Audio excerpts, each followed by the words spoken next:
doctor will see you now for a fee. Calls for GPs to charge for appointments to shore up the NHS.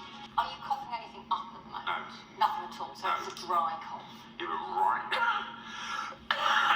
Right here. As a motivational speaker, Nigel Reisner relies on his voice and is constantly travelling.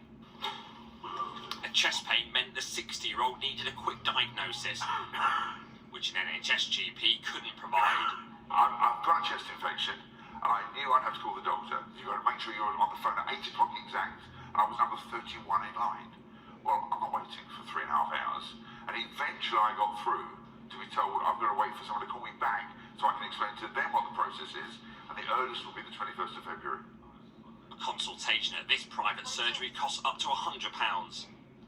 The doctor in charge does not believe paying to see a GP should be the norm, as former Health Secretary Sajid Javid is proposing, along with charging for A&E visits.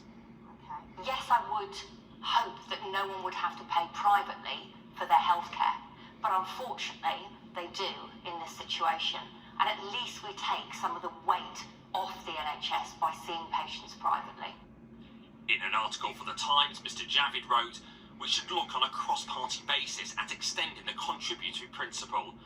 This conversation will not be easy, but it can help the NHS ration its finite supply more effectively."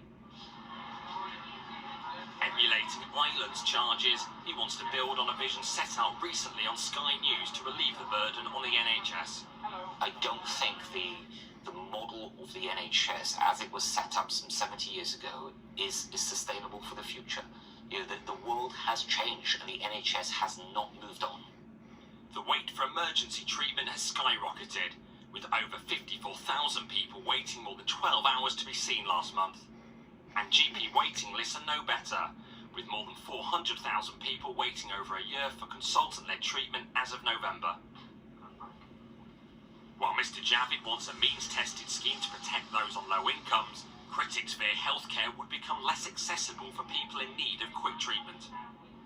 What we'd see is, I think, people getting delayed care, their health outcomes, as a result, their probability of dying avoidably becoming much worse, much higher, and of course the impact that the health condition, if it's progressed, then has on their wider life, that being much more severe as well. Downing Street says Sajid Javid's proposals are not currently being considered. Deep breath. But for patients like Nigel Reisner, a speedy diagnosis only comes from paying for a GP, rather than waiting for an appointment on a stretched NHS. You can also email nhscrisis@sky.uk directly, or you can wait to watch the programme next Thursday, 7 o'clock here on Sky News.